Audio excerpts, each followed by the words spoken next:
ta sistemska košarka i sve ono što je krasilo Partizan mi je odgovarala od samog starta. Kada si naučio da budeš profesionalac? Ali mene nikad košarka nije zanimala do tog dolaska u Partizan, niti je bila na prvom mestu. Dule je ipak bio neko ko je bio alfa tima. Znači, postojao je strah od greške? I kad gledam klipove iz Partizana, reakcije moje i radovanja, sve su samo ne stanje normalnog čoveka. Sledeća utakmica, Denver Nuggetsi, ja krećem na Carmelu Antoniju, mali check, fade away, odmah izmena, 30 sekundi sam igrao. Ti kao Grant Hill, pomenuo si ga, no bilo je problema s povredom, onda je igrao do 41. Dobro, do 39, ali... I bitno je da sam u Nemačkoj, da kažem, naredne 3-4 godine. Sezona 2 vašeg i našeg omiljenog podcasta X&O's Chat. Nova sezona, tako da moramo malo i da osvježimo repertoar gostiju. Nije, šalim se. Gost koji nema ga nešto puno u medijima u posljednje vrijeme, u stvari u posljednjih nekoliko godina, ali neko ko zaista imao jednu, i ima i dalje jednu izuzetno stabilnu karijeru. Prototip niskog krila, tako ja to volim da kažem, Vladimir Lučić. Zdravo, dobrodošao. Zdravo, bolje te našao. Pa nekako jeste, jel da? Ti si baš prototip niskog krila. Nema baš previše igrača takvih sad u Evropi. Nekad ih je bilo puno, a ti si jedan od posljednjih Mohikanaca, klasična trojka. Pa tu sam, 17 godina, pa znaš. Jest. Ja sam ta stara škola krila, igrao sam, pre neki dan sam razgovarao o ovom putu Partizana u NBA, da sam imao tu čast da čuvam Grant Hilla i da je toliko trajem da sam sačekao i Grant Hilla na terenu. A i on je trajao, vidim. Da, i on je trajao. Ali mislim da je to u stvari povezano sa samim startom i otprilike odrastanjem u Partizanu, gde su te usmerili na koji način trebaš da igraš i dan danas, koliko god da se košarka promenila, smatram da nije mladom igraču možda najlakše da uđe u prvi tim i napravi tu tranziciju iz mladog tima u prvi tim ako radi jednostavne stvari na terenu, gde se ne osjeća neki pad kada on uđe u igru. I zahvaljujući tome mislim da sam i našao svoje mesto u Partizanu. Vidi, evo, malo prije smo pričali, ti stvarno imaš ja sam tu uvijek govorio, imaš građu kao Scottie Pippen. I imaju svjedoci sad, nisu tu, ali dobro, imaju svjedoci sad tu. I stvarno imaš neku, kako sad ovo da formulišem, a da bude politički korektno. Imaš neku građu koju obično viđamo kod ovih američkih krilnih igrača. Jel genetika, jeste? Ili si žestoko trenirao? Pa miks svega, definitivno, ali čisto s obzirom na familiju, na starijeg brata koji isto bio košarkaš i čak i sestre, mislim da je na oca, mamu i maminu stranu porodice genetika. I to suštinski kroz trening samo još više došlo do izražaja? Da, pa malo pre kao što sam ti rekao, imam tu sreću da telo dobro reaguje na trening, što u neki rad u teretani, dosta trčanja, treninzi svih ovih godina generalno. Nisam neko ko se leti previše, opusti, ne treniram previše, ali sam praktično ceo odmor prilično aktivan, tako da bavim se drugim sportovima i ne ispadam iz forme previše sve ove godine. Imamo ovog našeg divnog producenta, pa mi on rekao, da znaš, Luča je bio prvo u Radničkom sa Crvenog krsta, pa onda Superfund. Jeste. Pa da, to je klub u kojem sam počeo košarku u naselju Braća Jerković, gde sam odrastao, osnova škola Zmaj Jovan Jovanović i legendarni Polić Gorazd,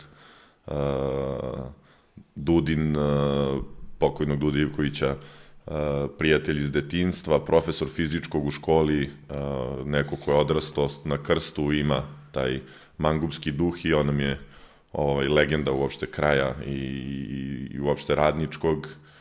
I brat mi je trenirao u Radničkog Crvenog krsta, tako da sam ja uporedo igrao fudbal i došao na trening.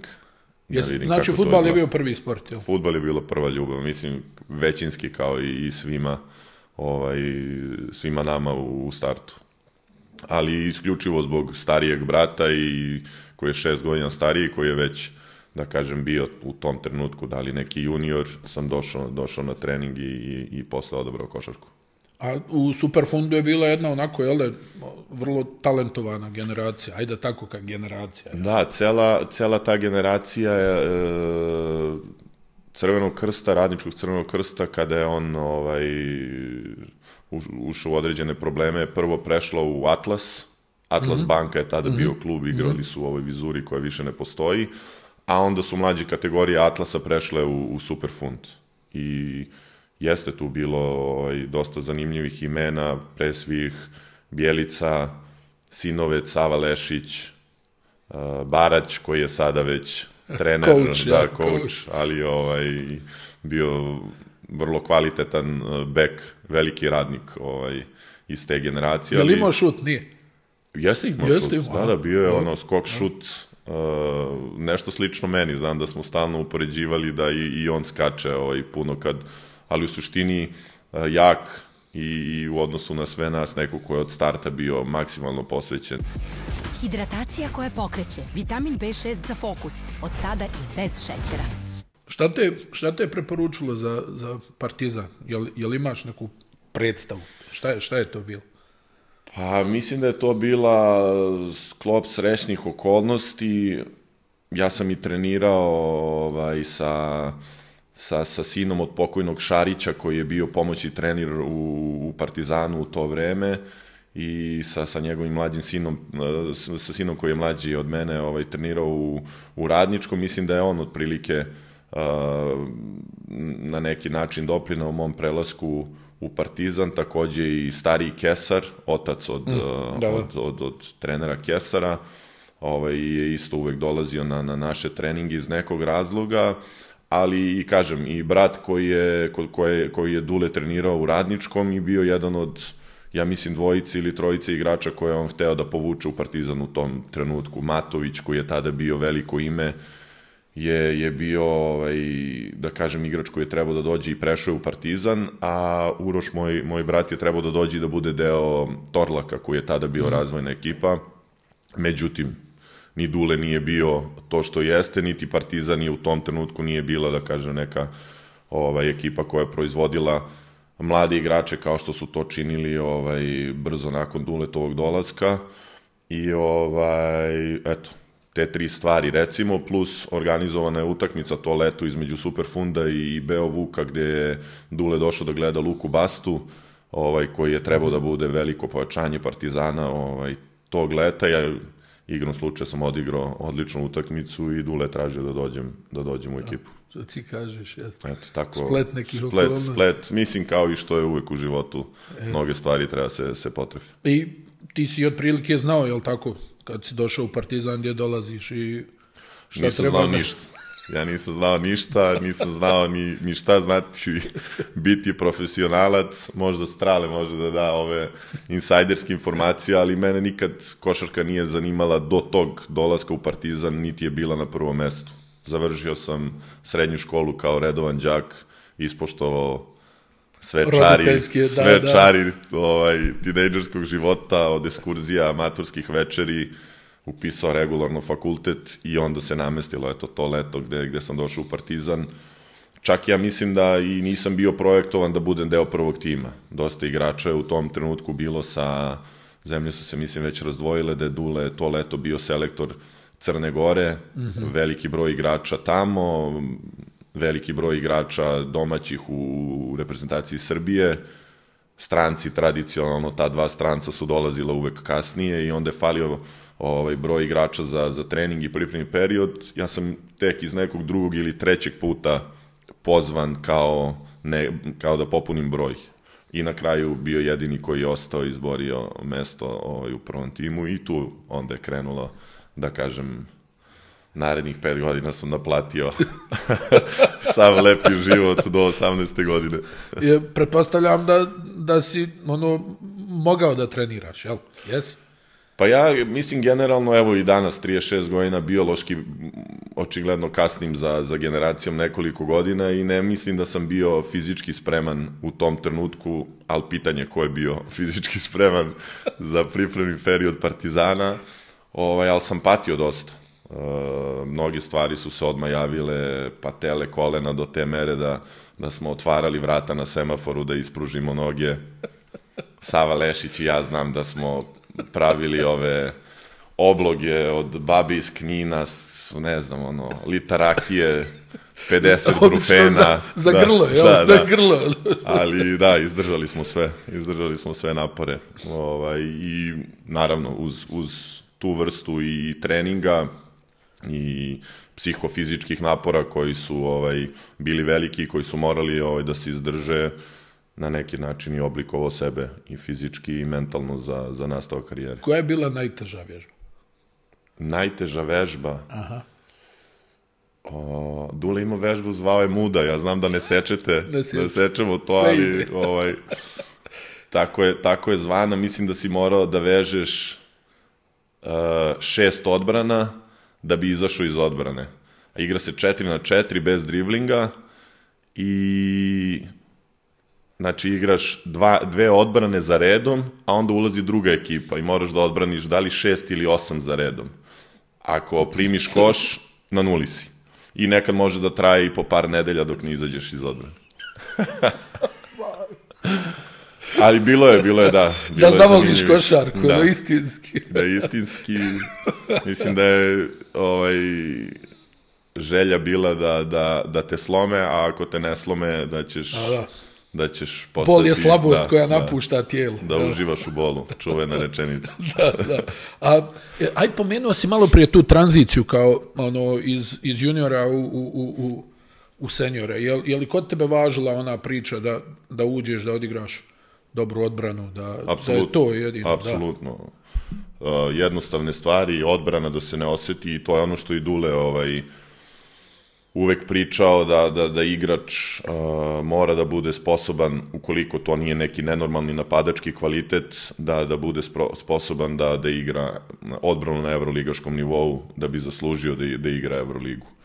I trudio sam se, koliko god me možda u tim periodima malo i ograničilo za neki nastavak karijere, stvarno sam se u startu te prve 2-3 godine trudio da radim jednostavne stvari, odbrana, skok u napadu, šutni kad si sam, ne pametuj mnogo. I to je otprilike dobro. Imao sam tu sreću da sam igrao i poziciju 3 koja je već tada, mislim, iako ti kažeš da se to dosta promenilo, treneri koji igraju sa visokim krilom, posao trojke i dalje otprilike da rade te neke osnovne stvari. Mali je broj igrača na poziciji 3 koji su uključeni previše s loptom u neku pick and roll igru, kreaciju i tako dalje. Tako da sam imao tu sreću. Doduše, ja sam malo i startovao i na poziciji 4, da je isto bilo energija, borba. Imao sam sreću da budem okružen i s jedne strane iskusnim igračima, ali i strancima talentovanim. Nekako su se uvek ta sistemska košarka i sve ono što je krasilo Partizan mi je odgovarala od samog starta. Kad kažeš sistemska košarka, koji su bili osnovni postulati tih 5 godina?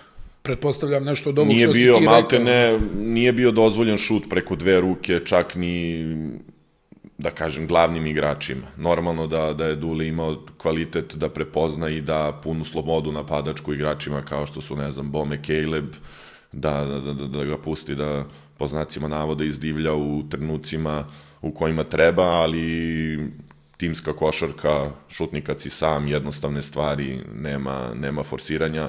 Nije bilo ove vrste košarke kao sada, gde verovatno, po mom nekom mišljenju, Steph Curry promenio najviše košarku u istoriji ove igre. I na dobro i na loše. I na dobro i na loše, posebno na ove što misle da mogu da igraju na tom nivou i ubacuju u tom nivou, ali evo, za mene i dalje izazov, verovatno i razlog što sam tu da probam da se na zalasku karijere uklopim u neke nove stvari.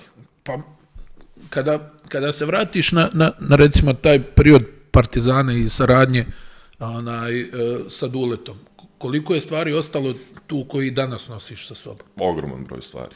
Ogroman broj stvari zato što sam kroz trenere koje sam imao u nastavku, a imao sam tu sreću da imam stvarno vrhunske trenere koji su me na kraju i učinili igračem kojim jesam danas, su dosta stvari imali vrlo zajedničkih. Čak i oni koji su, znam da je Andreja bio deo podcasta i da je pričao mnogo lepih stvari o meni, ali i on kojeg možda ne možeš da uporediš u nekim stvarima sa Duletom, na kraju osnovni defanzivno-ofanzivni principi, kretnja bez lopte su praktično potpuno isti kao i to što je Dule radio. Iako je Andreja imao tu dozu da se prilagodi određenim karakterima igrača i generalno ima težnju da drži 12 ili 15 igrača pod kontrolom, što je jako važno.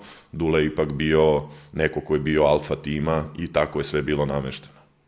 Nije bilo ono što se kaže povlaštenih? Nije bilo povlaštenih. S jedne strane, ja i dan danas poštujem to vrlo, jer ima trenera koji će i dan danas davati mnogo više stvari ili Amerikancima, strancima ili vodećim igračima. Normalno da nije isto tretirao mene kao nekog 15. igrača ili nosioce ili najiskusniji igrači tima, ali generalno mislim da se prema svima za određene stvari obhodio identično. Šta je bilo tvoje vatreno krštenje u seniorskoj košarci? Koji ti je bio najteži zadatak? Koji si dobio u onoj ranoj fazi? Da kažeš gdje sad ovaj? Dru Nikolas. Turnir mislim da je bio da li Valjevo ili Šabac, ne mogu setim te 2 godine gde su bili ti turniri sa Panathinaikosom što smo igrali i mislim da je Vlada Jovanović vodio pripreme, da li je to bilo to već prvo leto. Imali su dijamant, običan napad, Željko imao napad za Dru Nikolasa, gde on prvo u startu napravio višak, prednost od 3 metra i pljusno mi otvorio utakmicu s 3-3. Otprilike. Eto, to je... Odakle mu slomim ruku.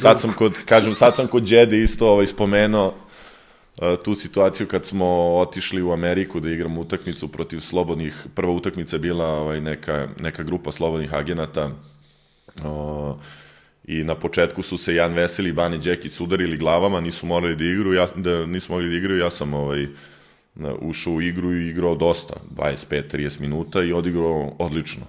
Dao 20 plus poena, Dule me pohvalio posle utakmice, kao odlično radiš, imaću ovo na umu. Sledeća utakmica, Denver Nuggetsi, ja krećem na Carmelu Antoniju i on dobio loptu, jak ko zid ovde, mali check, fade away, odmah izmena, 30 sekundi sam igrao, nisam ušao više do kraja, i onda Dule ulazi u slačionicu i kaže, brzo si izgubio ovo što si zaradio u prethodnoj utakmici.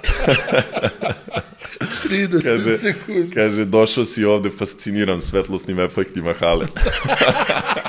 A taj je jak. Tako da bilo je, mislim, osjećala se, Dule je, bar kod mene, izazivao tu vrstu strahopoštovanja samom pojavom i svaki trening, posebno utakmica, je u startu bila vatreno krštenje. Znači, minulog rada nema, jel? Ne, malo. Mislim, i znaš kako, kad uđeš, radi se 5-0, svaki trening se radilo 5-0, određeni segmenti akcija. Od 5 akcija ja možda uđem kao najmlađi da zamenim nekoga 2 akcije. I to je već tenzija, ne smiješ da napraviš grešku, ostaneš sam, moraš da ubaciš.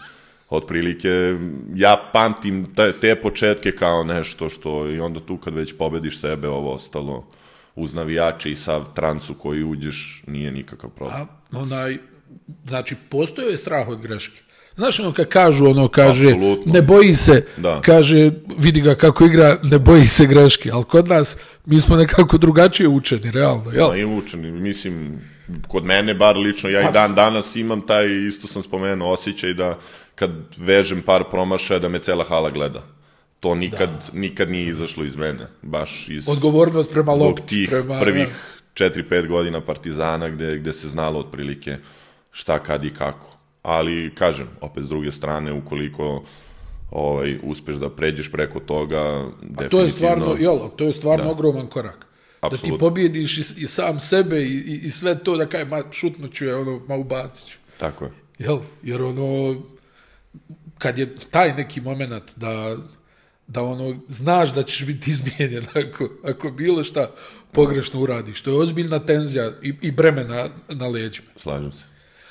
Reci mi, za tvoj, nekako kroz karijeru gledajući, ti si svuda se zadržao određeni period. Nisi imao onih stanica, 1 godina, pa promijeniš. Evo, to traje i dan danas. Da, Samo sam želio da to upakujem u ovo. Kada si naučio da budeš profesionalac?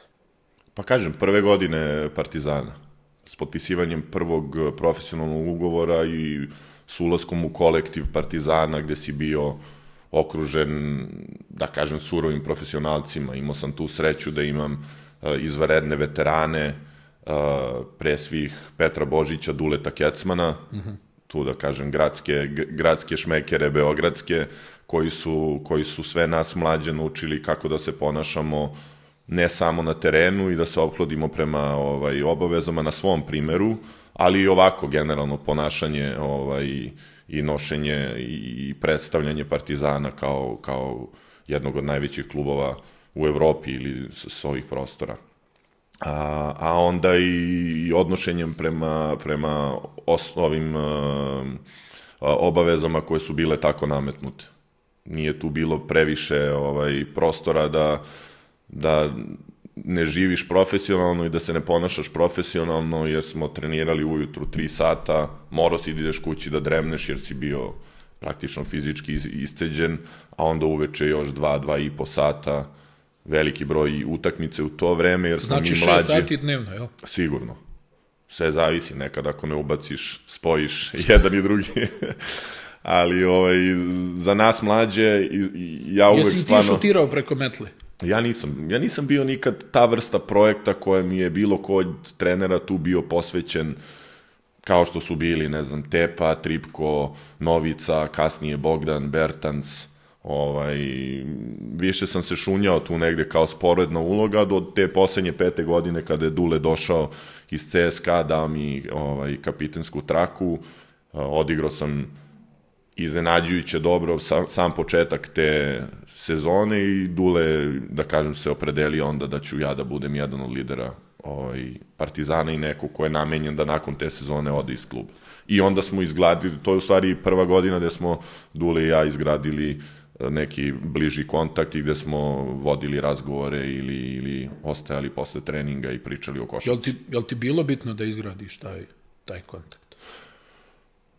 Bilo mi je bitno s obzirom da je trener i da zavisim od njega, ali s druge strane uživao sam u toj vrsti anonimnosti da ne budem neko ko je pod full kontrolom u tom trenutku. S druge strane, ja sam neko ko je iz Beograda, odrastao sam ovde, živeo sam sa roditeljima prve 2 godine i nije mi ni bila potrebna vrsta neke kontrole van terena.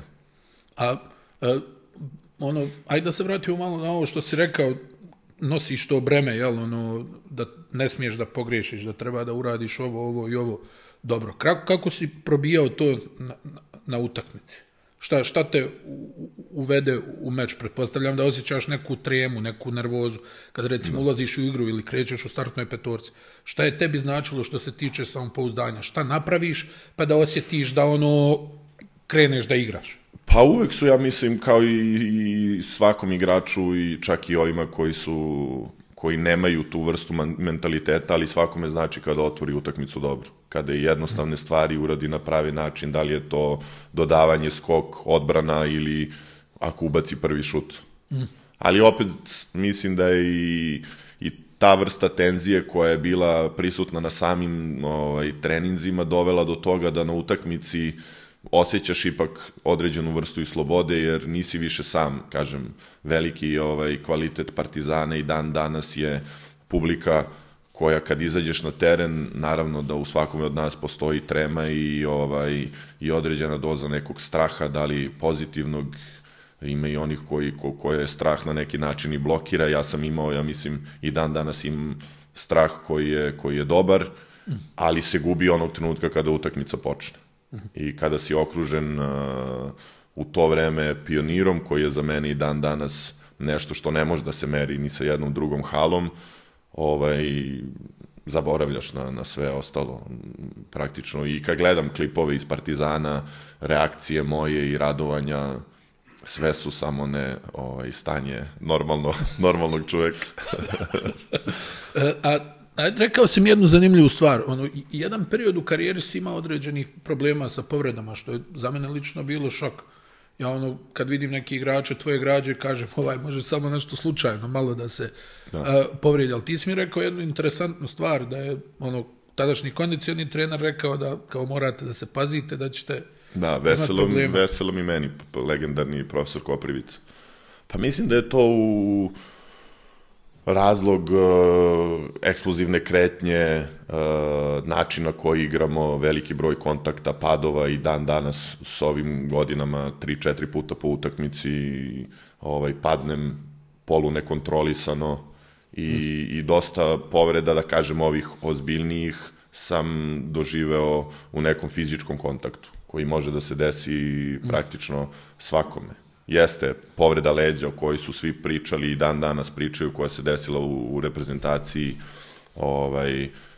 mislim da je to bilo pred Sloveniju. I Pippen je imao povredu leđa. Da, pa nešto slično, verovatno.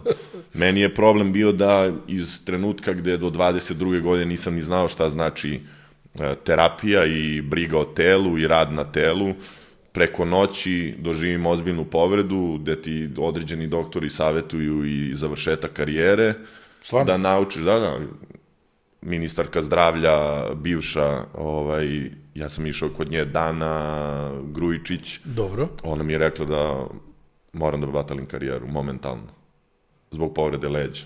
Mislim da sam od tog trenutka, od tog trenutka, 14 godina nakon toga, ja sam zbog leđa zaista na kraju propustio možda 5 utakmica u svojoj karijeri. Ne više, sigurno. Ali je postojao proces gde sam trebao da naučim da slušam telo, koje vežbe radim, koje vežbe ne radim, kako brinem o tome. I to je u stvari, mislim, stvar koja je falila Partizanu, način na koji su na neki način obeleženi, jer je dolazilo dosta povreda za igrače koji su odlazili iz kluba. Mislim da je falila određena kultura nege tela i da se posveti pažnji, da se uopšte nauče mladi igrači koliko je važno ne samo trening, već i priprema i oporavak nakon. Koliki je tvoj procenat masnoće? Moj procenat masnoće nije varirao od te prve godine reprezentacije, do duše to je merenje na onoj vagi koji nije kompletno tačno, ali je 2,7 bio i prošlo leto. Pa da. Nezdrav. Da, to je nezdrav, je li tako? To je kao... Je to ispod donje granice ili... To je kad uđeš u crveno, trošiš sve što ne treba. Da, ti si znači faktički... A reci mi, jesi... Ti bi trebao u crvenom... Ja sam na drugoj strani. Kad mene je 70. Anthony Miles 80. Jesi ikad vodio računa o ishrani? Jesi ikad imao? Znaš da ima dosta igrača koji stvarno striktno vode računa šta je? Ne, ništa. Ja i dan danas jedem 3 do 4 puta nedeljno uz kafu doručkujem croissant s čokoladom.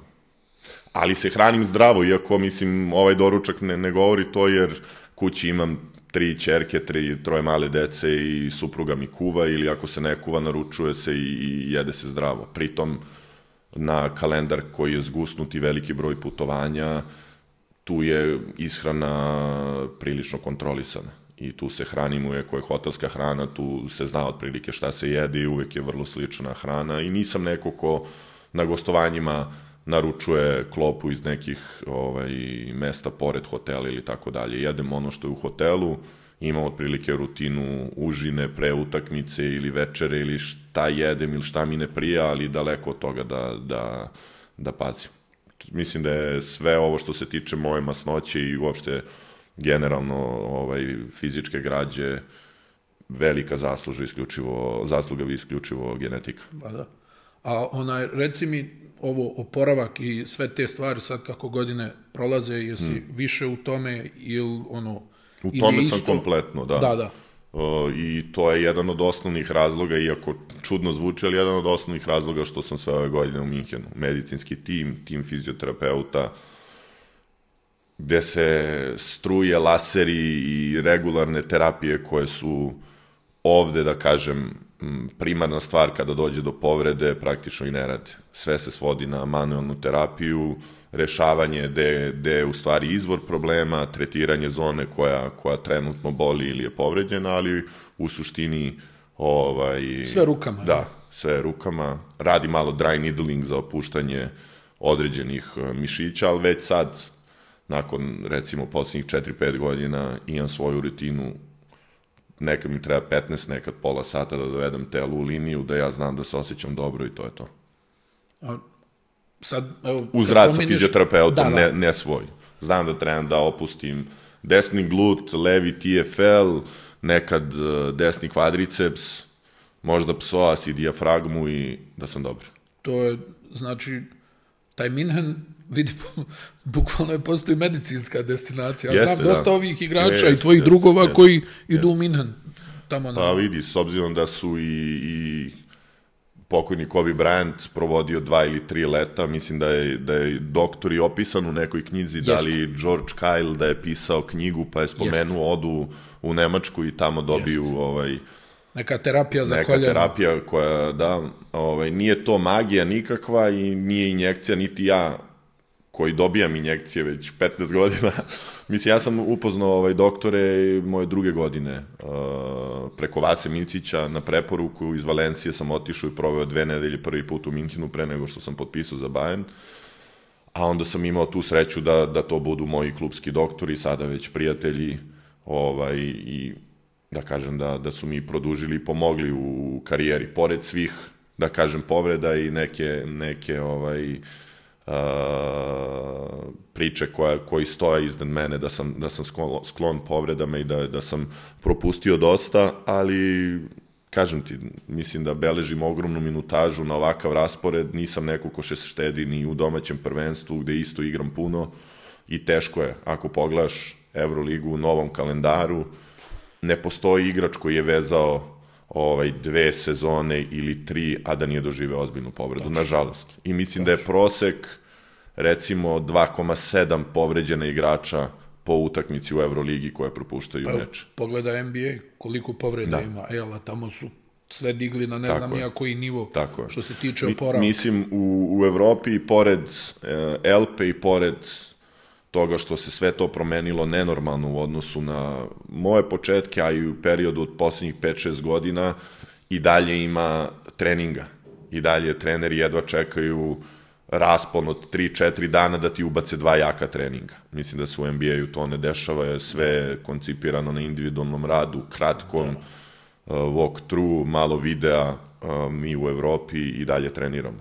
Ima trenera koji i dalje rade i na obim i na utakmice koje na kraju izađu na broj sezone koja je NBA. A retko ko od nas ili praktično niko ne završava u, ne znam, aprilu ili kad već se završava NBA. Toga nema. Ja sam s 36 godina finali igrao 26. juna. Tako da, i to traje već godinama. Tu se završilo i NBA finale, da. Njemačka u posljednje vrijeme stvarno dugo traje taj playoff. Pa evo, sad su dodali još jednu ekipu da ubrzaju.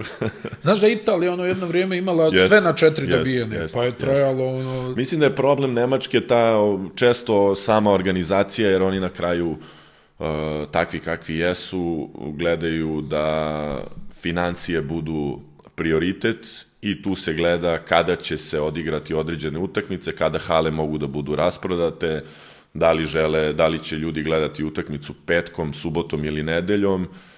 Naprimer, sada smo igrali sistem gde se igra jedna utakmica kod kuće, druga na strani, što se retko gde dešava. Isključivo što misle da je teško prodati back to back ili rasprodati domaći teren. To je više problem, ali opet to je način zbog kojeg su klubovi finansijski stabilni, zbog kojeg uopšte funkcionišu, jer je izvor prihoda od karata stvarno, mislim, primaran za većinu ekipa, kao i za Partizan. Čuveni tiketing. Reci mi, ti odlaziš u Valenciju, jel? ACB, najbolja liga u Evropi, sve znamo kako šta, ali zašto Valencija i kako ti je izgledalo to nakon ovih naših bitaka u ABA ligi i svega što je išlo. Pa s ove sad tačke gledišta mislim da je to bila greška koju sam doneo iskreno za karijeru, igračka greška, iako je život u Valenciji, saigrači koje sam imao, prijatelje koje sam stekao, ljudi u klubu koje sam upoznao, sve oko košarke je bio pun podgodak, apsolutno, ali u tom trenutku odlazak iz Partizana, gde sam svih 5 godina igrao Euroligu, u Evrokup ekipu, u ACB košarku, koja je sve samo nesistemska košarka, i kod Perasa, koji je takođe trener koji ne obraća previše stvari na detalje, već je već tada bio neka preteča modernog trenera da budeš otprilike agresivan u odbrani, prva opcija, najbolja opcija, igra i ne razmišljaj mnogo, meni je mnogo vremena trebalo da se priviknem na to. Znam da je Peras bio i dalje predstavljen kao trener koji je jaki, koji trenira puno, ali to su bili treninzi od 12 do pola 2 i za mene to bilo ništa praktično. Mi smo trenirali 2 puta dnevno, kažem ti po 7 sati, tako da i na sve to povreda u reprezentaciji, gde sam došao u ekipu koja je već bila formirana i trebao sam da se uhodam, prvi put odlazak iz Beograda uopšte, iz Partizana takođe. Znam da se nekoliko dana nakon Valencije otvorio Olimpijakos, gde je Papa Nikolau prešao u Barcelonu i da sam im ja bio prva želja i mislim da je taj sistem, na primjer Olimpijakosa, iako bi verovatno prelaz iz Partizana u Olimpijakos u tom trenutku pitanje šta bi se desilo i kako, da li bi došlo zbog toga, ali to je bio sistem koji je meni odgovarao. Sad s ovom glavom, ali za klinca od 22-3 godine zaista sam samo čekao da posle 5 godina gde sam već bio na ivici odem iz Partizana. Što, u smislu prezasićenja, jel? Apsolutno. Jer imao sam s jedne strane sreću da, kažem, igrom slučaja... Jel mentalno ili fizičko? Ili je jedno i drugo? Mislim da je jedno i drugo. Mislim da je jedno i drugo i verovatno povreda leđa nije došla sama po sebi. Prvo neko manje opuštanje, možda i nesvesno, i nakon Partizana, potpisivanja za Valenciju i onda odlazak na pripreme sam doživeo praktično prvu povredu u karijeri. Verujem, s ove sad tačke kako gledam na sve to, verujem da je to povezano. I sad ta Valencija, jel, što kažu mala Barcelona, i sve je to lijepo, i ta košarka i sve tamo, šta je, jesi osjećao neku vrstu nostalgije, jesi možda razmišljao da batališ to ili si bio spreman da ispoštuješ ugovor do kraja?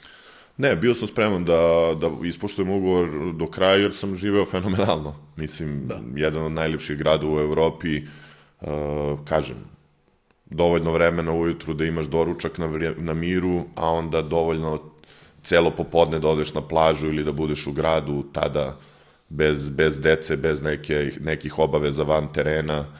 Stvarno sam naredne...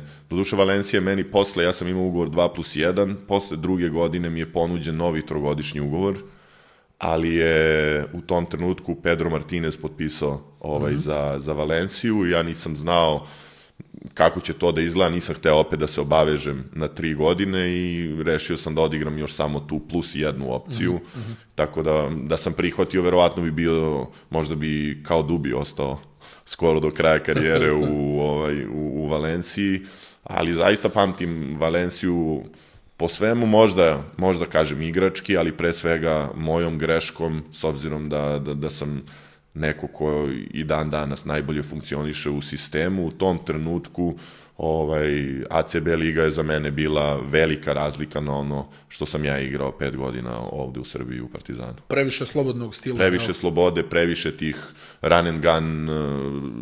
previše run and gun stila košarke, što je na neki način i bila preteča svega ovoga u kom pravcu je kasnije evropska košarka išla. Oni i dalje ubrzavaju, uveli su to pravilo gde se lopta izvodi. Vratili ga. Da, vratili ga, tačnije. Vratili ga, to sam tek nedavno shvatio, vratili su to pravilo. Ali i onda Minhen, ti si već dao dio odgovora, šta je još bilo tu na stolu, jel se sjećaš? Jel samo bio Bayern ili je bilo još nekih opcija? Bilo je bilo je tada, sad ne sjećam se, Dule, sjećam se da me zvao u Limoges, bio je Zenit. Zenit je, ja mislim, uz Bayern Zenit je bila najbliža opcija. Znaš kako, ja sam sa Miškom od starta karijere i sistem njegovog poslovanja je otprilike, kaže ti tim ili dva gde ćeš da ideš i to je otprilike to. I sad, ukoliko ti se to sviđa... Nema baš baleta, ja? Da, nisam, ni dan danas nisam imao s njim odnos, niti verujem da on ne radi na taj način da mu ja kažem, vidi šta još ima, neću. Čak ni u trenucima kada sam bio petorka Evrolige ili druga petorka Evrolige pa izlazio iz ugovora u Bayernu, iako mi je tada želja bila da ostanem u Bayernu, otprilike sam pustio da na neki način on kreira karijeru u kom će pravcu to da ide. Tada se pojavio Bayern, kažem, i dalje sam ja osjećao posledice leđa, 3 godine lutao i tražio otprilike kako da prestaneš da živiš sa bolom koji je svakodnevni, jer otprilike sediš u restoranu duže od sat vremena, leđa ti se jave.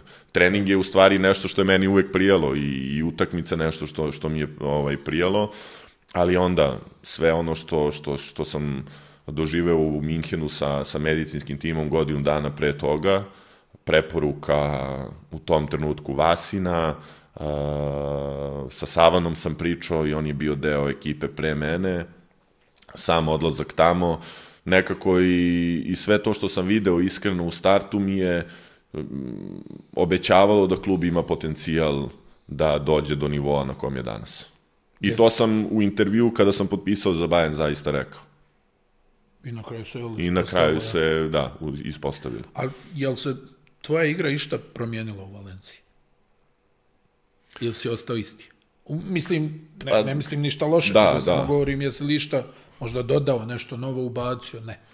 Pa šta znam, to je možda pitanje za druge. Ja mislim da sam bio opet iz načina na koji sam vaspitan košarkaški u Partizanu i dan danas neko ko se trudi da ispuni ono što trener traži.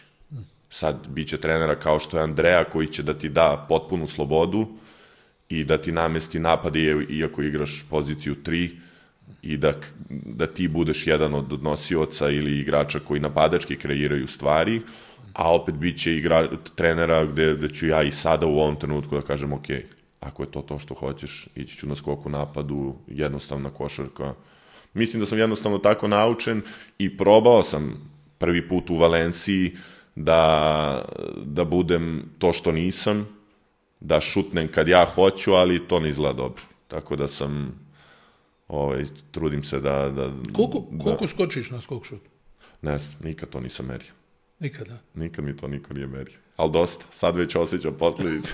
Sad sam već krenuo spot up, malo, samo ruku da namestim.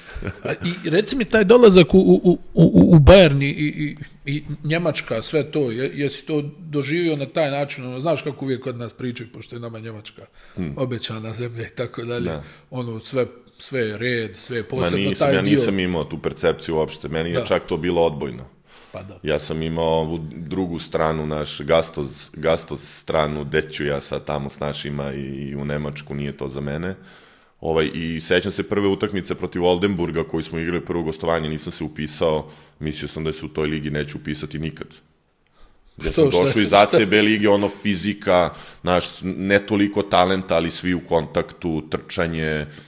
Opet mi je trebalo vremena da se posle 3 godine ACB-a vratim u neku drugu vrstu košarke, iako sam imao sreće da je Sale došao da bude trener i to je bila čisto igrački šmek i sve namešteno otprilike da čitaš igru. Mislim da je i od tog trenutka od Saleta, pa onda posle nadogradnjom ideje i Andreje krenula neka moja neki individualni rast kao igrača. Što se i pokazalo kroz neke te nagrade koje sam pokupio, da kažem, individualna priznanja. I šta je sad, Njemačka, kad je porediš sa Španijom, sporija sa više kontakta ili kako?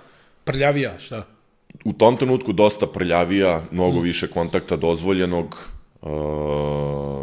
suđenje takođe kompletno drugačije. Suđenje očajno. Mislim, ali stvarno u Njemačkoj... Pa ne znam koliko mi je dozvoljeno da pričam, ali znaš šta, oni u mentalitetu mislim da imaju, ja imam ogromnih problema poslednjih godina tamo, da ti kao dolaziš iz Bajerna i to uopšte nije Bayern košarkaški klub, nego je to Bayern brand koji je u Nemačkoj nešto što su ovde Partizan ili Zvezda. Ili podržavaš Bayern ili ih ne podnosiš. Aha, da. I na neki način mislim da li zbog nedovoljnog kvaliteta sudije uvek imaju određenu vrstu distance da ne bude sude za Bayern. Zaista mislim tako. A s druge strane imaš, ja mislim, trojicu profesionalnih sudija u Nemačkoj. Postoje sudije koji su sudili finale, Matip je, ja mislim, sudija, ali je i hirurg. Mislim da čak glavu operiše. Mislim, šta ću ja njemu kažem, što nisi zvao faul? On juče ima operaciju na mozgu. Spasio 3 života. Spasio 3 života. Tako da, s jedne strane, apsolutno to treba da se poštuje, ali opet, nekad je teško u svom tom naletu i emocija i adrenalina razmišljati razumno u tom trenutku. I iz mog nekog ugla, 2 najlošija suđenja što se tiče nacionalnih prvenstva koja sam vidio, Njemačka i Turska. Turska, da. Pa to svi kažu. Da, vrlo čudne neke odluke, kad prenosiš utakmicu, ostaneš zapanjen šta je čovjek svirao ili gospođa šta je svirao. Slažem se, ali evo, strpit ću se još godinu, 2 da ne pričam o tome. Što bi rekao pokojni Zoran Grbac, nemoj da te uzmeš na zub. I sad Bayern, ti si faktički na neki način i kako si rekao, odrastao sa tim klubom i ispratio ga, evo, i do plafona što se tiče evropske klubske košarke. I organizacija sad Bayerna kao kluba liči na ono što je fudbalski klub, pošto smo mi u fudbalskom klubu uvijek od mog djetinjstva, pa evo do danas slušali te neke bajke, kako je to ustrojeno, kako to sve funkcioniše. Pa sigurno da je to model funkcionisanja i poslovanja. Fudbalski klub je na neki način uzor svim ostalim sekcijama Bayerna. Naravno, teško je dostići taj nivo svega što oni, pre svega finansijski, oni poseduju, ali više ne znam jer se broj širi, ali mislim da sam ofis u košarkaškom klubu ima preko 60 zaposlenih, što ne znam koliko klubova uopšte u Evropi ili u Evroligi ima.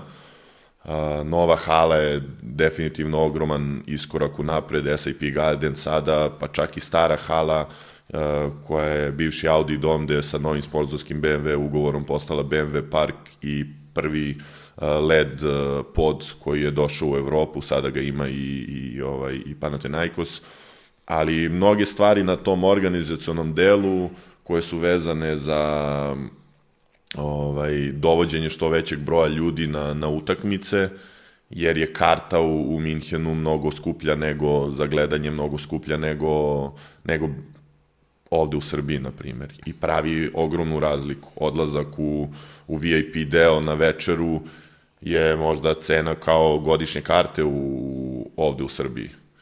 A opet ljudi iz neke druge perspektive posmetraju sve to i dolaze na utakmicu ne samo da bodre Bayern, već da jednostavno provedu noć sa, ne znam, mužem, ženom, devojkom ili drugarom. Naprave neki kontakt možda, jel? Tu su znaš, nije to striktno ova vrsta ostrašćenosti i ljubavi prema klubu da dolazim tu samo da navijam. Više je praktično neki vrst zabave i po tome je verovatno mnogo bliže samom NBA-u, ceo taj celokupan show oko nas. A to i gađaju, da, jel? To i svakako gađaju. Mislim, ne samo Bayern, mislim da je to cilj kompletne Evrolige, jer je to na kraju nešto što i donosi novac i uopšte utiče na financije kluba. Ti kad pogledaš, sad stvarno si radio sa plejadom ovih trenera, koliko se igra Bayerna mijenjala, evo ti si sad tu starosjedilac, jel? I neko ko je i dočekao i ispratio veliki broj trenera. Kako jest. Mogu misliti kako me ovi gordi, kako me rekao sam, ajde daj mi par meseci, znaš, ja sam tu već 9 godina, ko zna na koji način ti mene gledaš. Prvo me proceni pa ćemo da razgovaramo. Dobro. Koliko se mijenjala igra Bayerna ili ste imali onu neku krovnu ideju u koju su se treneri uklapali? Pa ne, mislim da je apsolutno sloboda trenera na koji način će ekipa da igra i kako će stvari da funkcionišu.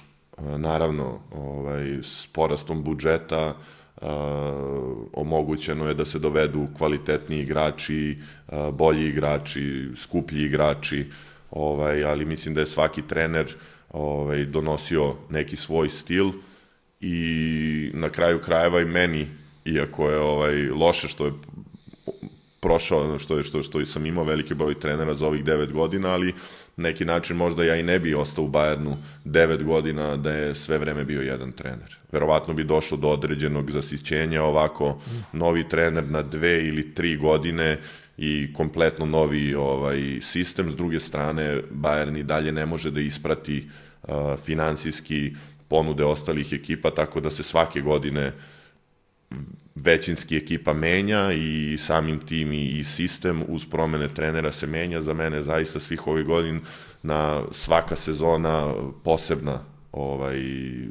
u odnosu na onu prethodnu. Jer, ne znam, voleo bi da vidim u stvari statistički koliko je to, ali nikad 40% tima nije zadržano. Bar ja ovako napamet. Porez je problem, je li tako? Porez je ogroman problem, svakako. I to što posluju na belu. Ako ćemo iskreno. Ako ćemo iskreno. Ali stvarno, eto, i to što si rekao, i naši gledalci, ne znam koliko znaju, vjerovatno znaju, u Njemačkoj se stvarno plaća na svaki ugovor i generalno su veliki... Na sve što postoji, na stan koji dobiješ, na auto koji sponzorski dobiješ od BMW-a, klub mora da plati porez. Na tvoje ugovore, ok, ti gledaš neto iznos, ali klub tu ima, meni ni dan danas to zaista nije jasno na šta se sve porezi plaćaju. Ali znam da tu ne smem da napravim grešku, tako da... Tu nema kiksa. Tako da imam čoveka koji se time bavi. I ti imaš, znači... Apsolutno, da. Računovođe, što kažu, da. Poreske savjetnike. Da, jeste, to bi bio adekvatan termin. I sad, kako ti vidiš košarku u Njemačkoj, ajde da i taj dio samo prokomentarišemo, jedno vrijeme je to bio Detlef Schrempf, mada on se nije pojavljivao realno u njemačkoj reprezentaciji, Bog zna šta. Svetislav Pešić, ona čudesna titula 93. što je, ja mislim, senzacija, svih senzacija i dan danas. Onda je bilo Dirk Novicki. Da. Sad čini mi se da Njemačka ima baš plejadu dobrih, da ne kažem odličnih igrača, što pokazuje ova titula svjetskog šampiona, ali nekako čini mi se da nikada nisu imali ovoliki broj dobrih igrača kao što ih imaju sad. Pa mislim da očigledno su i rezultati koje si sad nabrojao uticali na to da se popularnost, da se sport kao košarka u Nemačkoj popularizuje u odnosu na to da, prvo, ja i dan danas se šokiram kolika je to zemlja kada je vidiš na karti, ali je sport, fudbal, ne znam, rukomet, hokej broj 1, i onda košarka je tu sad isplivala i po meni došla na sport broj 2 odmah ispred fudbala, što dovodi do toga da i oni imaju dobru genetiku. Sklapani su da budu veliki plavi ljudi i dalje mislim da i kroz Nemačku ligu ima ogroman broj igrača koji su fizički izgledaju jako dominantno. I dosta njih se opredeljuje da odlazi na koledže vrlo rano, čak i pre ovog ludila koledž što je postao. A i godi im, je li tako? Da, apsolutno. A s druge strane mislim da su sada, evo, zakačili generaciju igrača koji imaju ogroman talenat i koji su možda u piku svojih karijera, a igraju opet na različitim i kontinentima i u različitim ligama i nekako su savršeno uklopljeni na neki način slično po meni, ako izvučem paralelu sa Srbijom.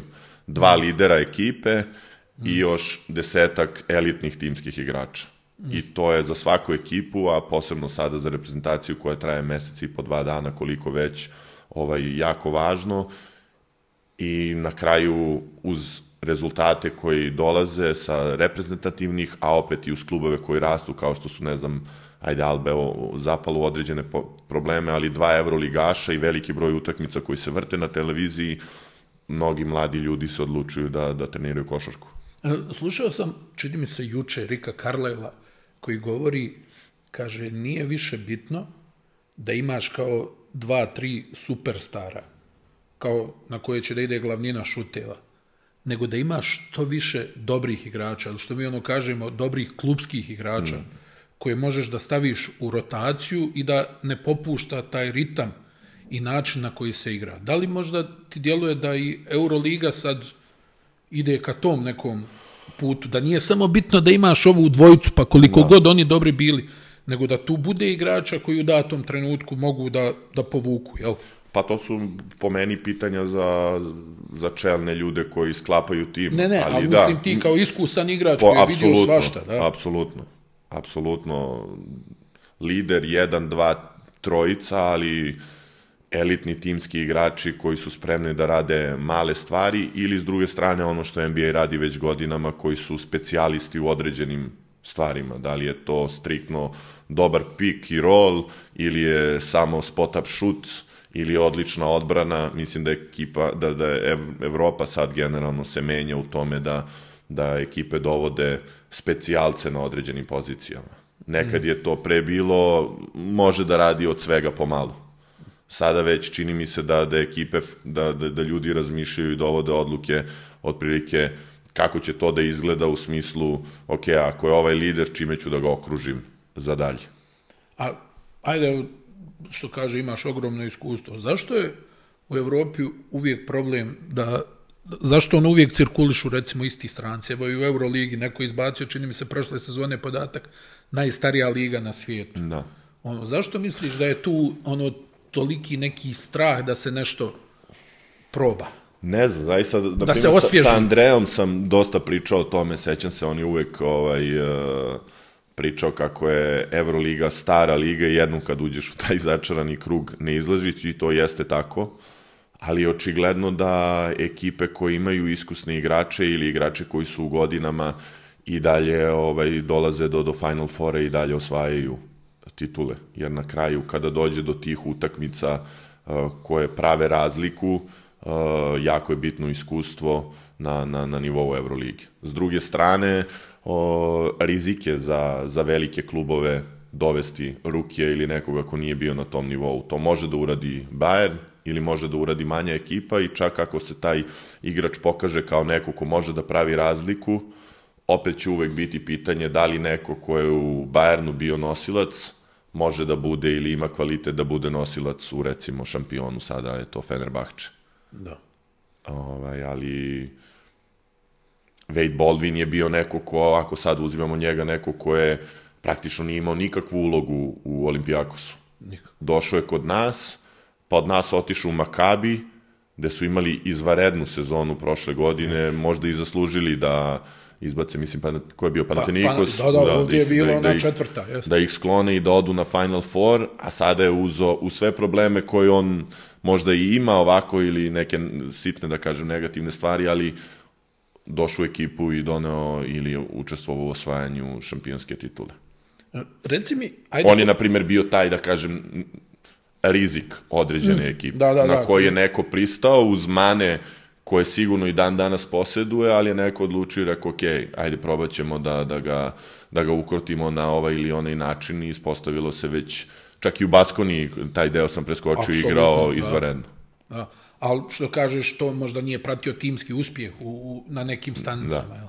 A kad pogledaš, nas uvijek je luče ta neka filozofija da ekipa mora da diše ko jedno, da ne smije da bude loših jabuka u slačionici. Je li ti se promijenila ta percepcija sad s obzirom da si dugo stranac? Nije. Iskreno ja i dalje verujem u to, da praktično je jedan igrač dovoljan da uništi sve što gradiš tokom cele sezone i da je to posao i ekipe i stručnog štaba, ali i front ofisa da se bave timom, jer na kraju imaš 15 egomanijaka ili kretena u ekipi koje moraš da držiš na neki način zadovoljno.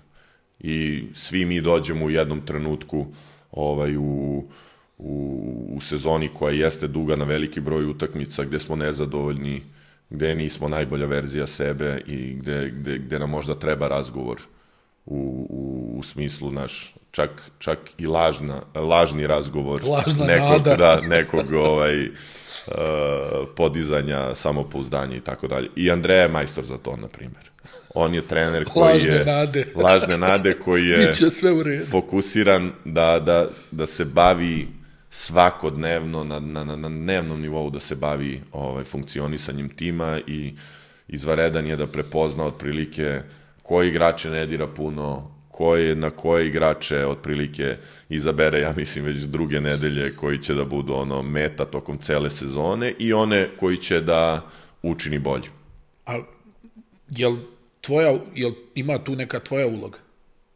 Da malo pričaš s ovim novopridošlim i tako dalje. Svakako da. Mislim, jel sad imaš te neke liderske odgovornosti, na primjer? U krajnjem slučaju uloga kapitena te na neki način i obavezuje. Da otprilike kada vidiš određene stvari, naravno, postoje i dan danas igrači kojima možeš da se obratiš 2 ili 3 puta i da te saslušaju i vidiš da te ne slušaju ili da ih ne zanima. Ja nisam tip koji će da ide za njima i da to ponavlja, onda dižem ruke, ali ukoliko postoji određena vrsta komunikacije, da i meni neko nešto kaže, uvek je najbolje rešiti stvari unutar slačionice i između sebe. Jer kad se otvori priča, vidiš da je, ako je neko problem, i ostalih 10 vidi taj problem. Ali imaš onog koji je tih, ili imaš onog koji je dobar sa njim, pa neće baš da kaže, ili tako dalje. Ali u suštini, dosta vremena provodimo zajedno, praktično neka smo mnogo više mi zajedno nego što smo sa familijama kod kuće i ti kod kuće vidiš kad nešto ne funkcioniše kako treba. A koliko je teško uopšte pobijediti taj ego? Jer da budem pošten, 1000 puta slušaš 2 poena, ali da mi pobjedimo, ali znamo i ti i ja da nije baš tako, jel? Da je svima nama negdje drago kad daš 20, da, jel? Apsolutno, i bolje se osjećaš, ali je, mislim, zato dobro imati igrače koji su zaista istinski srećni kada ekipa pobedi, a daju 4 poena. Jesi ti sretan kada daš 4 poena? Pa nisam. Dobro se folirao. A znam da si folirao. Ma ne, sad u ovom, vidi, ja sam prošao kroz to, apsolutno. Taj period Valencije, na primjer, bilo gde sam ja kao jedan od nosećih igrača Partizana došao tu, hteo da napravim iskorak više, možda odem u Real ili Barcelonu i sa tom glavom sam i došao u Valenciju. A sigurno da sam prolazio kroz razgovore, trener mi nije nacrtao ovo ili ono, ali mislim da sam se dosta promenio na tom nivou i da posebno sad u ovom trenutku moje karijere apsolutno me ne zanima zaista da li sam dao 4, 10 ili 20 poena. Stvarno mi je bitno mi je da sam uključen u igru, to mi je uvek bitno. Ne volim da budem, a nažalost pozicija 3 ima tendenciju, posebno ako imaš skorera kao što je Carson Edwards i još ga okružiš Bookerom koji je skorer s pozicije 5 ili 4, desi se da, staneš na traku i istrčiš 7 minuta, 11,5. To su stvari koje mi je i dan danas iskreno malo izbaci iz takta. Znači makar da pipneš. Makar da, što kaže, da pipnem fudbal. I koliko ti se promijenila sad percepcija? Ovih zadnjih, recimo, nekoliko godina. Mnogome, jer mi je sad zaista i generalno, kažem, mislim da je jako bitno i da to jeste možda problem koji je potencijalan problem gledajući generacije koje dolaze. Mnogo toga dolazi kako si košarkaški vaspitan i šta si prošao do onog trenutka kada uđeš u kolektiv neke ozbiljne ekipe. I ja kažem, s jedne strane možda smo se na neki način svi mi ograničili u nekoj stvari u Partizanu, ali smo i tekako vaspitani da dalje idemo u neki kolektiv i da funkcionišemo u ekipama i da nam primarna stvar bude osvajanje trofeja i pobeda. Da nisi slaba karika. Da, a da ne budeš lik koji ne bude srećan, a ekipa je pobedila, a ti nisi igrao dobro. Mislim da zaista to... Normalno da si srećniji, mislim, lažno bi bila priča da kažem da se ne osjećam dobro kada me izaberu u 5 Euroligi ili budeš MVP nekog turnira, ali prevashodno je, na kraju ne možeš ni da budeš MVP ako ekipa ne osvoji titulu. Dobro, i to je tako. Ovo je na kraju timski sport i mislim da je jako bitno, ali je posao svih i razlog zbog kojeg nikad neću, nadam se, ostati u košarci, da svi da vode računa o igračima i 15 ludaka koji su u ekipi. Pa ti vidi, ti kao Grant Hill, pomenuo si ga, bilo je problema s povredom, onda je igrao do 41. Dobro, do 39, ali Tako da ima još košarke. Ima još košarke. Ovo je sad stvarno poslednji ugovor. Ne, ima još, ja mislim. Ceo život sam se bojao da ne budem pohlepan kada dođe taj poslednji ugovor, da kažem, ajde, šta. Dobra je i lova, a i još se dobro osjećaš. Iskreno sam mislio da ću sa 36 biti sigurno u penziji. Nisam planirao, da. Ali ova godina kako je prošla i kako se fizički osjećam, da kucnemo u drvo. Da kucamo u drvo, nadam se da će tako naravno i ostati. Nema, od ozgo. Poklepac stavio, da. Reprezentacija za tebe ono što se kaže, jel, prvo najveća čast, ali s druge strane i mjesto gdje si doživio i tu jednu povredu, pa si onda ono što kažu ulazio u tim, izlazio iz tima, imao i svoje sjajne momente, imao i ove momente koji, jel, takvi su kakvi su, ali sve to valjda mora da ide u rok službe, jel? Jeste, pa verovatno jedina žal koja će postojati gledajući na karijeru je nemanje nekog većeg uspeha sa reprezentacijom u smislu medalja ili propuštanja određenih prvenstava, jer ono što smo doživeli 2017. što je ujedno najteži poraz u mojoj karijeri, poraz u finalu u Istanbulu od Slovenije, sve ono šta se događalo tokom te godine i kako su nas ljudi dočekali i sve privilegije i počasti koje smo doživeli su zaista nestvarne i uopšte mislim da se to vidi sad, a imao sam tu sreću da se to vidi svih godina. Ta grupa ljudi i reprezentacija i sve ono što se doživi kroz meseci i po dana nemaš priliku da doživiš igrajući u sezonama.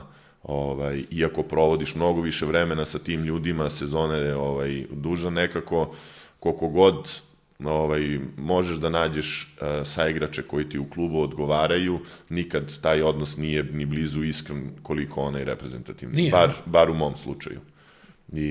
Šta, ne, ovo ovako kad odeš recimo u inostranstvo, teško je naći nekog druga, jel?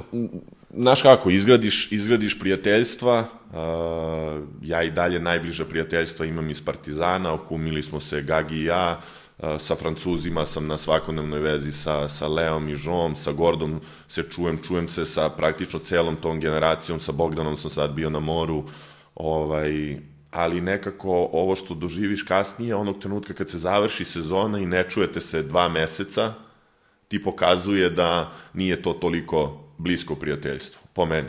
Iako si proveo sa ljudima, kažem, možda i to i jeste jedan od razloga gdje smo mi stvarno previše zajedno. Zasićenje neke vrste, ali ono što se doživi u reprezentaciji, druženje za taj kraj, možda zato što i kad problemi krenu, reprezentacija se raspušta. Pitanje je kako bi reagovao nakon toga, ali sigurno da će ostati žal. Pre svega taj, da kažem, nesporazum sa Saletom koji sam imao, gde sam na neki način nisam bio deo reprezentacije, šta je to bilo? Ne Španija, posle Španije, Rio je bio i prije toga šta je bilo je Evropsko, 2015. Jel? Jeste, Litvanija poraz, 4. mesto, tako je. Ali nekako se uvek namestilo da te bitne utakmice, onih trenutaka kada sam ja bio deo reprezentacije, su otišle u kontrasmeru. I to je bila Španija u Kini, pa onda Argentina, to je bila Italija u Berlinu ili u Pragu, jedino prvenstvo. To je baš bilo šokantno, realno. Ali je po mom nekom gledanju tih prvenstava i turnirskih takmičenja uvek postoji ta jedna utakmica koja okrene. Nama je to bila Rusija i poraz od Rusije 2017. Da. Skoro sam pričao, možda čak i kod Đede o tome, gde je Bogdan imao lošu utakmicu, na neki način se izdvojio malo iz ekipe, nezadovoljan, obavili smo razgovor i onda je opet stavio ekipu na leđa i doveo nas do finala. To se desilo reprezentaciji sada protiv Australije, jer da se ekipa nije skupila i pobedila, bio bi debakl, verovatno i Svetislav Pešić ne bi ostao selektor. Pitanje ko bi od igrača nastavio i došao na pripreme ove godine. Prvenstvo je krenulo u kontrasmeru, onom najbolje mogućem i zaista mislim da smo ove godine favoriti, što sada vidim i ova neka rankiranja pokazuju ne samo zbog Joke koji je nestvaran i liderstva Bogdana Bogdanovića i 10 igrača koji su po meni većina njih elitni timski igrači, već zbog same hemije i atmosfere koja vlada unutar ekipe. I jesi li ikada razmišljao da odeš u NBA? Ja sam imao ponudu, čini mi se, New Orleans Hornetsa nakon odlaska iz Partizana u Valenciju, ali nikad nisam zvanično znao za to. Meni je uvek su mi nudjeni odlasci na letnju ligu, 2 ili 3 godine za redom ta leta, međutim, završavali smo sezonu recimo 20. juna, a 1. jula je kod pokojnog Dude Ivkovića počinjala reprezentacija i kažem, s jedne strane Dule, s druge strane Duda, ja nikad nisam bio kao ovi klinci sada, kažem, ne zanima me. Zovneš Dudu i kažeš, idem u letnju ligu. Razumeš? Zalediš se kad se pojavi. Tako da sam na kraju birao reprezentaciju i dolazio sam u reprezentaciju i eto, na neki način sam gradio evropsku karijeru, tako da, iako mislim, i zvuči malo loše, ali u moje vreme stvarno odlazak u NBA je praktično bio nemoguć u tom trenutku. Ne znam koji broj igrača, posebno da kažeš mladih, je odlazilo s tom lakoćom kao što odlaze sad. Verovatno je pre svih Jokin potpis i način na koji je to, kako se odigralo igrom slučaja, pričao je Joka, loša utakmica kad su gledali ovi iz Barse, odustajanje od ugovora, slučajno potpis. Ili namjerno. Da. I onda sve ovo što Joka postigao i postiže je otvorila možda i promenila mišljenje i tamo nekih skauta i generalnih menadžera da i u Evropi postoji neko ko može da bude lice određene franšize i da bude lice i celokupne ligi. A kako ti gledaš na ovo danas? Imamo dosta reakcija javnosti i tako dalje. Igrači se ne pojavljuju, ne odazivaju se za reprezentaciju. Da li je to poenta ovog ogromnog broja utakmica koje imamo danas? Da li ovo što ti kažeš možda neko drugačije vaspitanje? Ambijent u kojem se odrasta. Mislim da je isključivo ambijent i generalno sredina. Jer i danas, ne znam, Maxi Kleber u Nemačkoj može da kaže da želi da se spremi za sezonu u NBA-u i da to bude apsolutno prihvaćeno najnormalnije. U Srbiji dalje nije baš dozvoljeno da naići ćeš na ogromnu osudu ukoliko daš bilo koji valjani razlog za nedolazak u reprezentaciju. I verovatno je malo stvari kućnog vaspitanja. Ja znam svom ćaletu koji nije roditelj, koji se bolesno meša u karijeru i sport, imao sam tu sreće da imam relativno normalne roditelje, ali apsolutno normalne roditelje, šalim se, u odnosu prema sportu i njihovom ophođenju prema mojoj karijeri, ali sam osetio dozu razočaranosti kada sam rekao da odustajem od reprezentacije prošle godine. I mislim da je to u stvari u Srbiji, na kraju jesmo rodoljubi, patriote svi i igranje za Srbiju je posebno. Ježe se. Reci mi, ajde evo za kraj malo, ko ti je najbolji drug? Jel Gagi u košarci? Od košarke da. Gagi mi je najbliži, kum sam mu bio na venčanju i najbliži smo, da. A od ovih, ovako, hajmo reći, od igrača sa kojima si igrao, s kim si izgradio najbolji odnos? Gorda, jel? Pa dobro, da. Ove što si sad pobrojao. Gorda je ovako Ona je više fudbalska varijanta. Da, nego, znaš, Gorda imamo grupu na Whatsappu i to je aktivno dopisivanje, ali s obzirom na raspored svih nas nemamo priliku da se previše i družimo i viđamo. Dosta sam blizak sa Dangom iz te godine u igranje u Bayernu. Johnny Milutinov, još iz perioda Partizana, svakodnevno na vezi, sa Bocom isto, kažem, ove godine do duše igrom slučaja, ali smo bili zajedno na moru i viđamo se. Znaš kako, mislim da generalno sva ta prijateljstva košarkaška, što reprezentativna, koja jesu malo drugačija s obzirom da se poznajemo čitav život, ali ova ekipna su ona prijateljstva gde normalni ljudi, da kažem civili ili ne sportisti, uvek imaš prijatelje koje ne viđaš i ne čuješ ih, ali onog trenutka kad ih vidiš, možeš da pričaš s njima kao da ste ceo život ili svakodnevno bili na vezi.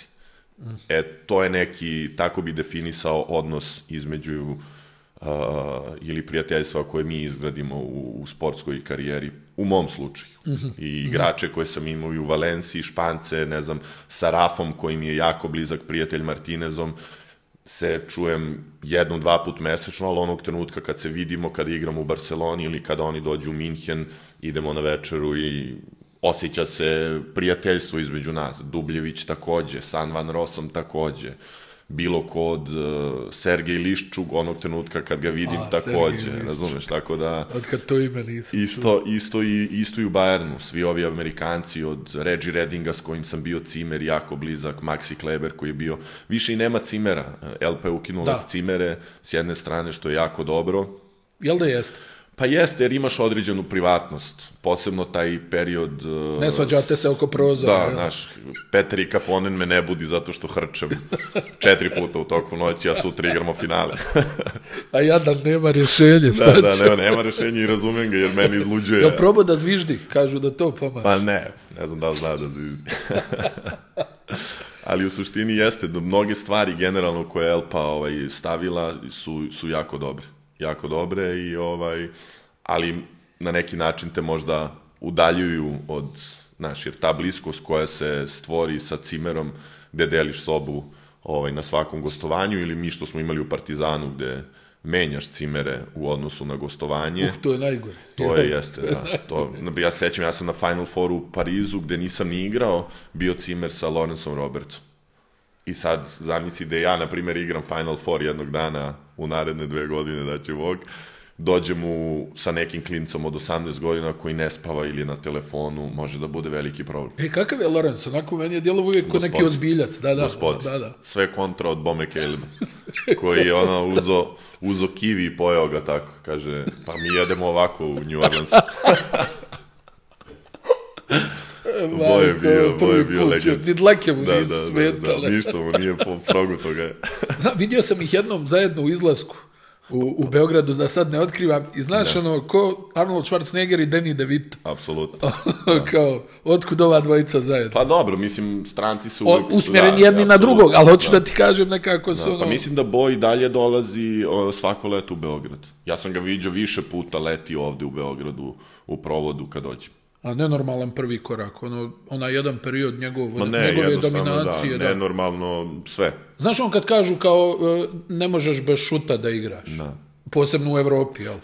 Jednom je došao iz izlaska sad smem da otkrivam, ni on više ne igra, da ne bude, znaš, ali nema Boa. Sad, bila je spuštena zavesa, Zvezda trenira, mi smo na onom malom terenu i nema Boa. Pera sad reguliše to, zovi, on se pojavljuje 10 minuta zakašnjenje, full šljokice. Negde pokupio ove... Prosuo neko s balkona. Neko balkona, ove šljokice i teško stoji. Lego u leg presu, teretani drevno je, recimo, pola sata, koliko 45 minuta, izašao i normalno Dule već saznao o čemu se radi, odradili malo trening u intenzitetu i Bo nikad nije ostajao. On završi trening i ide kući. Mislim što obim je bio više nego dovoljan. I kaže mu Dule kao, recite samo Bovu da stavi rukavice, nek veže 10 trojki. I stavio rukavice, onako i dalje polu pripit, bum, bum, bum, bum, bum, 26 komada. Treba još nešto? Nikad više nije ostao. Nikad više nije ostao, tako da dobar je lik, Bo je baš bio dobar lik, nije puno pričao, ali je bio vrlo zanimljiv. I mi smo, klinci, smo se družili s njim, izlazili smo u tom trenutku, tako da smo se šunjali gradom sa njim. Ko ti je bio najteži cimer? Dok su bili cimeri? Sato je znao da u Valenciji on je hrkao i zaspio u sekundi i to me ubijalo. Tu sam počeo čepove da stavljam uši. Stvarno? Da, baš mi je bio. Znači ozbiljna testera, jel? Ali generalno ne znam, znaš kako, već posle me iskreno bolelo uvo, pa sam birao cimere. Ako dođe do toga, dogovorimo se. Ako te trener stavi, ja ću s ovim i to je to. Tako da sam birao cimera po meri. Onako, uglavnom sam imao... Najbolji je bio Reggie Redding. Sa njim sam zaista uživao i mi smo imali gomilu uspomene izgrađenih.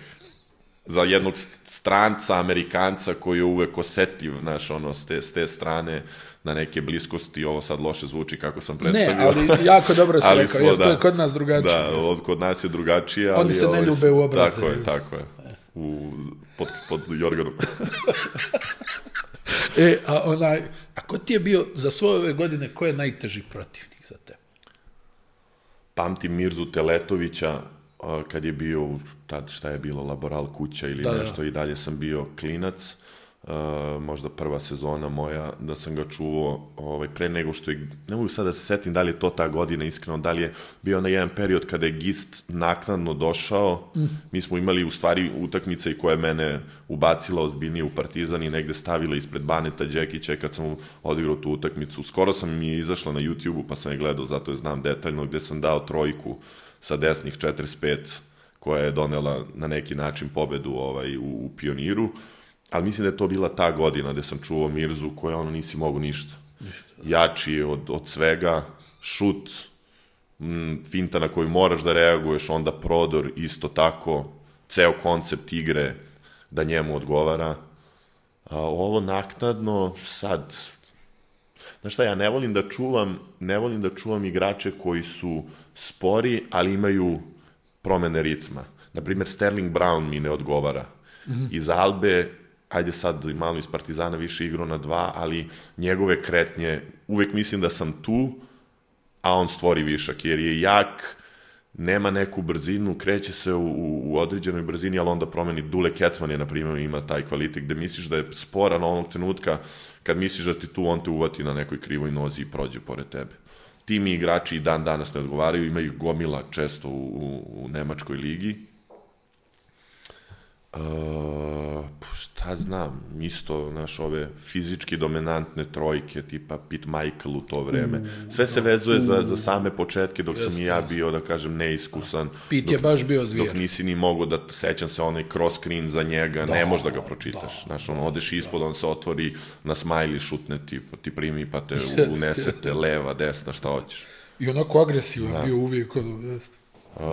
Čuo sam jedno vreme, pošto smo te godine nekako često kačili Himki, pa u nekom preuzimanjima, nekad sam ga i čuvao, Kit Langford je bio, po meni i dan danas, možda najmoćniji igrač u 1 na 1, i u Ciboni Anderson što je bio. Da, što je u NBA se vratio. Monstrum, ona je bio životinja. Sad, sve sam rekao ovo sa početka karijere, ali niko mi nešto preterano ne pada na pamet. Sad je Carson Edwards najteži. Sad je, da. Pa dobro, vidi, ne bi voleo da igram sledeće godine, kad se upali, je neverovatan. Nekad nije lako imati ga za saigrača, jer je spreman zaista da šutne svaku loptu koju dobije, ali ta vrsta samopouzdanja i te vatrice na koju on je... Blokirale dugme. Neverovatno, zaista. Neverovatno. I u suštini, kada ti dovodi... Je li ima 1,80 m, ne? Pa ne znam da ima preko 100 kila, recimo, to sam se šokirao, da li ima 104 kila. Stvarno je ono baš nenormalno i jak, a na sve tu građu i dalje je brz i eksplozivan. I ima potencijal da bude najbolji evropski bek, ali ne dozvoljava da mu priđeš na način i da ga usmeriš za neke stvari koje bi dovele do toga da bude, da ili ne moraš uvek da imaš utakmicu da si dao 30, možda daš 12 poena i da budeš najbolji igrač na terenu, jer imaš sav potencijal i da izbaciš pas i da igraš odbranu i da budeš fizički prisutan tu, ali je to, mislim, ta škola, zvezda univerziteta, bum, bum, bum, bum, bum, i teško je izbaciti ga iz svega toga, posebno kad u svo poštovanje kluba u kojem igram 9 godina si igrač Bajerna, a ne nekog, da kažem, imena možda većeg, gde je on i bio na kraju kod izvarednog i Tudisa i Fenera i nije se snašao. Nije. A ko je najduhovitiji od svih ovih igrača s kojima si provodio vrijeme? Pa malo pre sam ga pomenuo, Peter i kao on nije normalan, sigurno. On je ozbiljan ludak.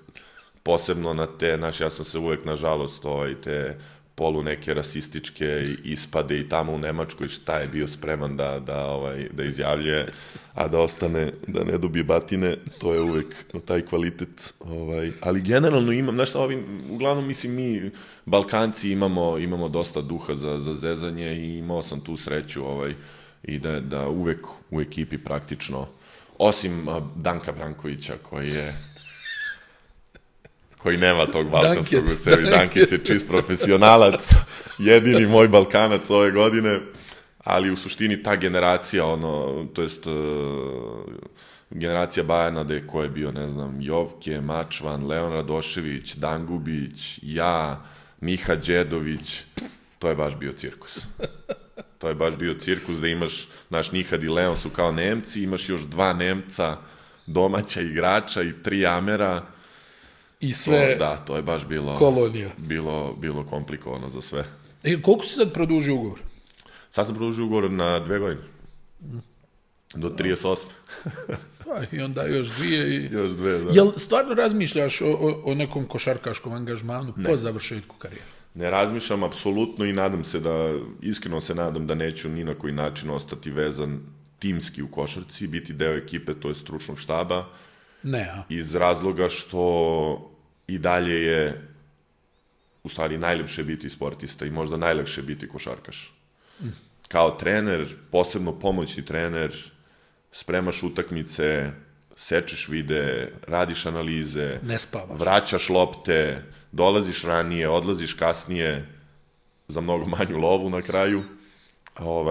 I osnovni u stvari razlog je to što želim da se posvetim, imam 3 ćerke, želim da se posvetim svojoj porodici.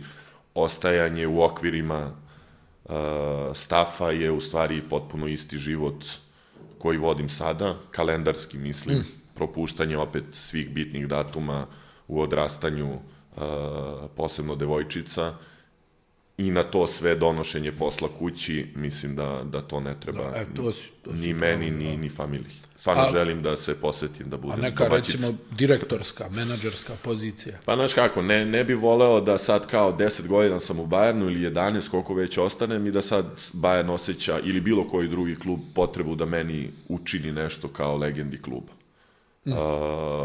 Možda bi voleo da imam neku funkciju te vrste, ali da imam pre svega nekoga uz koga ću da budem i da učim posao određeni period i ukoliko pokažem potencijal da to mogu da radim, da onda u tom trenutku postanem neko.